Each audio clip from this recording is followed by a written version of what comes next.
ذہن اور نفس، the mind and the self. گزشتہ کچھ مقامات پر نفس کو ذہن سے تشبیہ دی ہے۔ ان مقامات کی مناسبت سے یہ ضروری تھا۔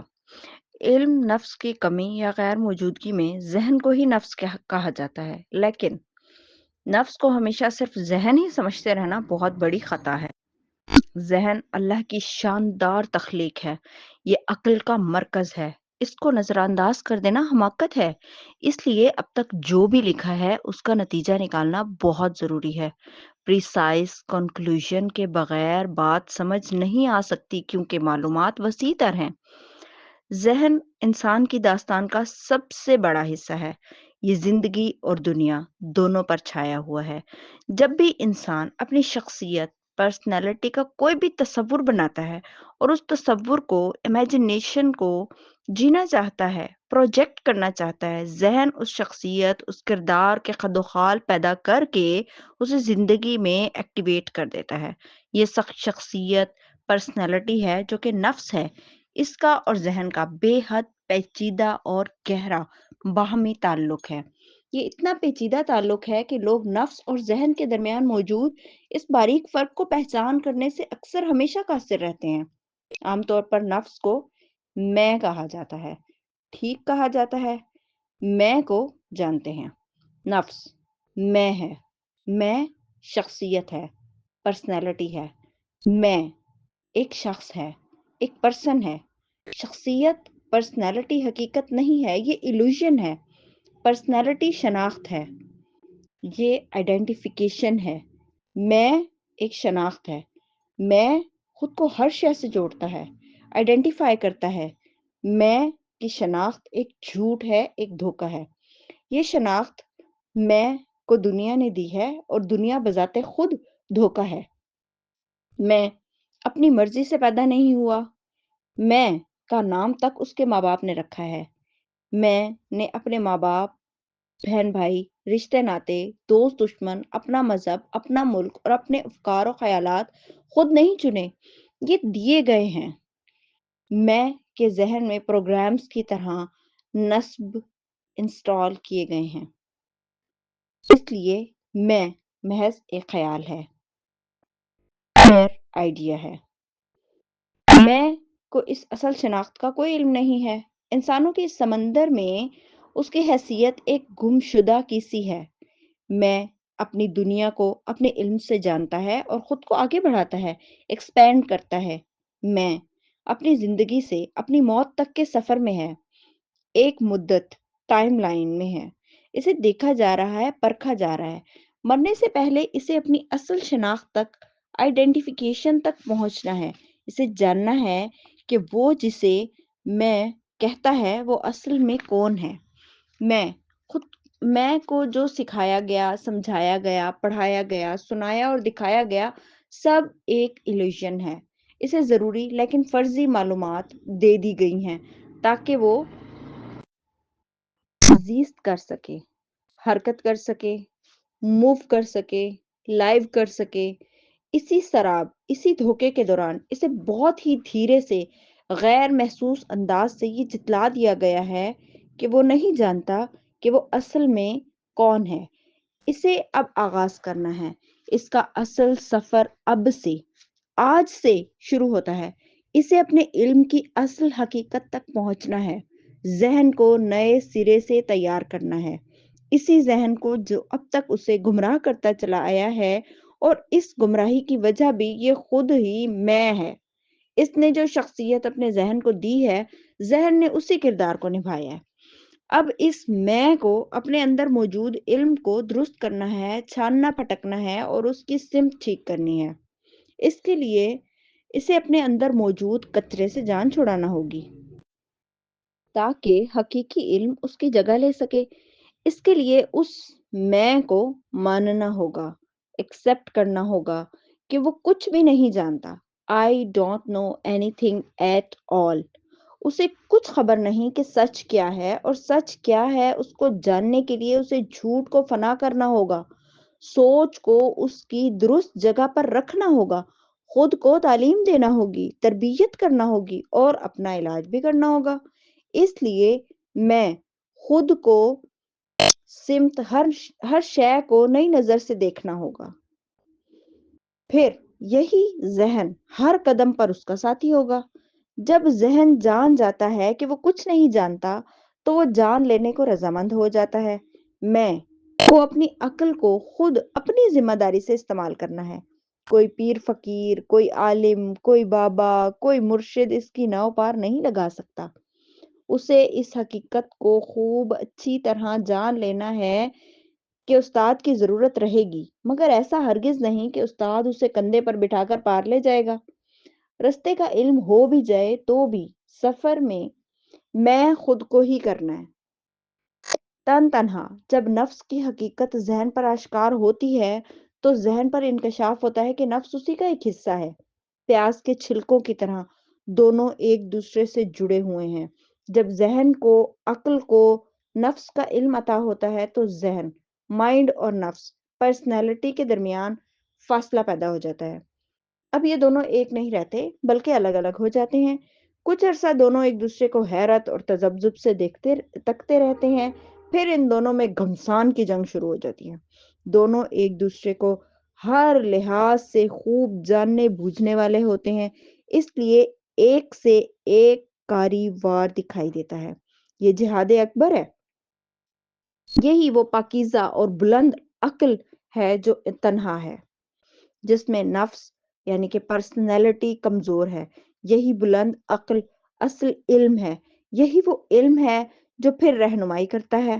اپنی شخصیت کے بت کو توڑ دینے سے مائنڈ کو فریڈم عطا ہوتی ہے۔ یہ غلامی کی زنجیریں توڑ دیتا ہے۔ ایک آزاد ذہن، فری مائنڈ پر شخصیت کبھی حاکم نہیں رہ سکتی، پرسنالٹی کبھی نہیں مرتی، یہ ہرگز کسی صورت کبھی فنا نہیں ہوتی۔ پرسنالٹی اس دنیا میں کسی کے ہاتھوں نہیں مری۔ ہاں، یہ کسی حد تک تسخیر ہوتی ہے، اسے درست کیا جاتا ہے، اسے سکھایا، سمجھایا، سدھایا جا سکتا ہے تاکہ پرسنالٹی کا اثر کم سے کم سطح پر رہ جائے، بس اتنا جس قدر زندگی گزارنے کو ضروری ہو۔ پھر جبلتیں کمزور ہو جاتی ہیں، غالب نہیں رہتی، ان سے نمٹنا آسان ہوتا چلا جاتا ہے۔ سیلف خدا اور ذہن کے درمیان ایک ایلوژن ہے۔ دوبارہ سنیں، نفس، خدا اور ذہن کے درمیان ایک حجاب ہے۔ اپنی شخصیت کو شناخت مان کر جینا حجاب ہے۔ شخصیت کبھی خدا تک نہیں پہنچ پائی اور نہ ہی کبھی پہنچ پائے گی۔ ذہن اور نفس کے اس باریک ترین فرق کو اچھی طرح جان لینا بہت ضروری ہے، کیونکہ انسان کے ہاتھ میں عقل کی فیروزہ مشل کے سوا اس گھپ اندھیرے میں دیکھنے کے لیے اور کچھ نہیں۔ ایگو سے نجات ملتے ہی انسان کی پرواز لاہوتی ہے۔ ذہن خیال ہے، سوچ ہے اور ہمیں اپنے خیالات کو درست کرنا ہے۔ اس کا مطلب یہ ہرگز نہیں کہ شخصیت کو تباہ و برباد کر دیا جائے۔ جو فنا فی النفس کا خواب دیکھتا ہے وہ مجذوبیت کو جاتا ہے۔ شخصیت کے بغیر کوئی ایک قدم نہ چل پائے گا۔ شخصیت کی جو چھاپ، جو امپیکٹ ہے، جو شخصیت کے افکار و نظریات ہیں، عزت اور بے عزتی ہے، جو غرور اور تمکنت ہے، سیکیورٹی کا جو خوف ہے، یعنی یہ پورے کا پورا جو ماسک، جو خول اس شخصیت پر چڑھا ہوا ہے، اس کو جاننا ہے، دیکھنا ہے۔ جاننے اور دیکھنے سے، مسلسل جانتے ہی رہنے اور دیکھتے ہی رہنے سے شخصیت کے جو نفس کی صورت کار فرما ہے، بت ٹوٹنے شروع ہو جاتے ہیں۔ مضبوط قلعے کی فصیل میں دراڑیں دکھائی دینے لگتی ہیں اور اونچے اونچے برجوں سے اینٹیں نیچے گرنے لگتی ہیں۔ آخر کار دھیرے دھیرے ایک سچی، کھری، بے داغ، شفاف اور چاند کی طرح چمکتی ہوئی شخصیت کے روپ میں انسان نمودار ہوتا ہے۔ یہ پرانا نہیں، نیا انسان ہوتا ہے، یہ نیا جنم ہے۔ مزید سمجھتے ہیں؟ ہر شخص کے کئی روپ ہیں: شوہر، باپ، بھائی، بیٹا، حاکم، محکوم، ظالم اور مظلوم۔ جیسے ہر شخص کے ان گنت ماسک ہیں، ان گنت روپ ہیں جو وقت اور حالات کے مطابق شخصیت دھارتی رہتی ہے۔ ان میں سے اصل روپ کون سا ہے؟ اصل روپ وہ ہے جو اللہ جانتا ہے۔ اللہ ہر شخص کے سارے روپ بہروپ جانتا ہے۔ وہ اسے ہر لمحہ اداکاری کرتے ہوئے دیکھتا ہے۔ اتنے چہروں میں بٹا ہوا انسان پستی کی آخری حدوں میں ہوتا ہے۔ ایک مہمان اداکار کی طرح پل پل بھیس بدلتا یہ نفس اللہ کی رضا کا امیدوار کیسے ہو سکتا ہے؟ اگر پھر بھی ہے تو کیسا بدترین دھوکہ ہے کہ اداکار یہ بھی نہ جانتا ہو کہ وہ اداکار ہے۔ انسان کو اتنے چہروں میں اپنا ایک چہرہ ڈھونڈنا ہے، وہ چہرہ جو اس کا اصل روپ ہے، جسے پہن کر وہ سب کے سامنے جائے۔ بھائی بنے تو اپنے بھائی کا ہمدرد ہو، باپ ہو تو بیٹے کو سیدھی راہ پر لے جا کر چلنے والا ہو، بیٹا ہو تو نیک ہو، خامد ہو تو نرم شفیق اور مہربان ہو۔ جو بھی ہو، جیسا بھی روپ دھارے، اس کے پیچھے اس کا ایک ہی چہرہ ہو، اور وہ اللہ کے مخلص بندے کا چہرہ ہے، وہ مسلمان کا چہرہ ہے، یہ وہ شخص ہے، یہ وہ شخصیت ہے جس کا نام اللہ تعالیٰ نے بذات خود مسلمان رکھا ہے۔ یہ وہ شناخت ہے جو اللہ نے انسان کو حضور صلی اللہ علیہ وآلہ وسلم کے وسیلے سے عطا فرمائی۔ اگر انسان اندر سے مسلمان ہے تو اللہ اس کی ساری شخصیت کو اس کی تمام کمزوریوں کے ساتھ قبول کر لیتا ہے، ورنہ دھتکار دیا جاتا ہے۔ جو چہرہ اللہ کو مطلوب ہے وہ سچ کا چہرہ ہے، وہ سچے کا چہرہ ہے۔ اگر انسان کا کردار، اس کا کیریکٹر ہر حال میں اعتدال پر ہے، بیلنس ہے، تو وہ کامیاب ہے۔ ویسے بھی انسانیت کا کم سے کم درجہ یہ ہے کہ آدمی برا ہو تو سرے عام ہو، ببانگے دہل ہو، اللہ کے سامنے بھی برا ہو جائے، اپنے سامنے بھی خبیث ہو، اور دنیا کے سامنے بھی خود کو بدکردار ظاہر کر دے۔ اگر اتنی ہمت نہیں ہے تو پھر خود کو ٹھیک کر لے، اطاعت گزار ہو جائے، سر کو جھکا دے اور سب کے سامنے سچا ہو جائے، اللہ کے سامنے بھی اور اپنے اور دنیا کے سامنے بھی۔ پھر اس بات کی پرواہ چھوڑ دے کہ دنیا اسے کیا کہتی ہے، لیکن ایک کام کبھی انسان کو زیبا نہیں، اور یہی وہ کرتا ہے۔ یہ کیا بات ہے کہ اتنے چہرے سجا لینا کہ یہ بھی نہ یاد رہے کہ اصل کون ہے؟ یہ تو منافقت ہے، اور منافقت حیوانوں سے بدترین کام ہے کہ کوئی حیوان بھی منافق نہیں ہے۔ یہ پستی، یہ ذلت اٹھانے کا حوصلہ صرف انسان میں ہی ہے۔ نہ جانے اس میں اتنی ہمت کہاں سے آ جاتی ہے۔ ہم سب کو اپنا احتساب کرنا ہے، خود ہی مجرم بننا ہے، خود ہی انصاف کرنا ہے۔ یہ بہت ہی کڑا امتحان ہے۔ علامہ اقبال نے فرمایا، شہیدی ہے مسلمانی کا ہو جانا، مگر اللہ جس کو توفیق عطا کر دے، اور توفیق توبہ سے ہے۔ جب توبہ کی توفیق عطا ہوتی ہے تو غیب سے ندا آتی ہے۔ کیا ابھی وہ وقت نہیں آیا کہ مردان خدا کے دل اللہ کے ذکر سے پگھل جائیں؟ نفس انسان کی شخصیت ہے، اس کا کردار ہے، اس کردار کی تعمیر، اس کا سٹرکچر ذہن میں بنتا ہے۔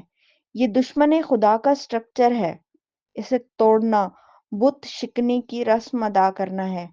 یہ رسم ہمارے پیارے نبی صلی اللہ علیہ وآلہ وسلم کی ہے، یہ حضور کی سنت مبارکہ ہے، آپ نے ہمیں تزکیہ سکھایا ہے۔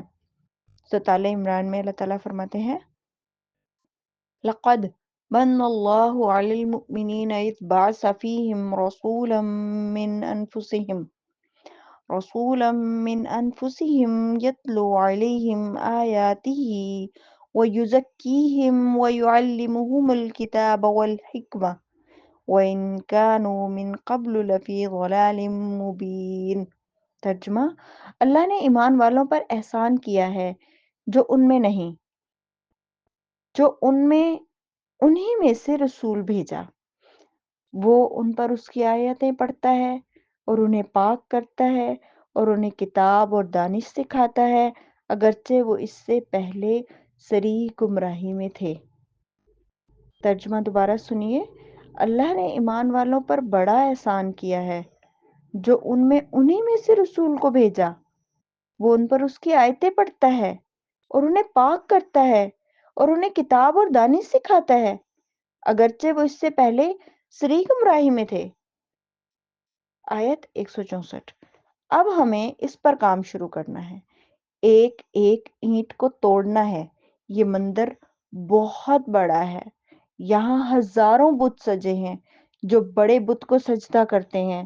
یہ بت ہمارے پرانے ساتھی ہیں، یہ اتنی آسانی سے نہیں ٹوٹیں گے، یہ بار بار پلٹ کر حملہ آور ہوں گے، کبھی التجائیں کریں گے، کبھی قائل کریں گے، کبھی خوف سے، کبھی لالچ سے، کبھی دنیا کے کھو جانے کے ڈر سے ہمیں دہشت زدہ کریں گے۔ یاد رکھنا ہوگا کہ یہ شیطان ہے جو خوف دلاتا ہے اور مایوس کرتا ہے۔ ہر آتی سانس کے ساتھ یہ یاد رکھنا ہوگا کہ ہم آزمائش میں ہیں، ہمیں آزمایا جا رہا ہے، ٹیسٹ کیا جا رہا ہے۔ پہم آزمائش کا، امتحان کا احساس اور ادراک ذہن انسان کو سنجیدہ رکھتا ہے۔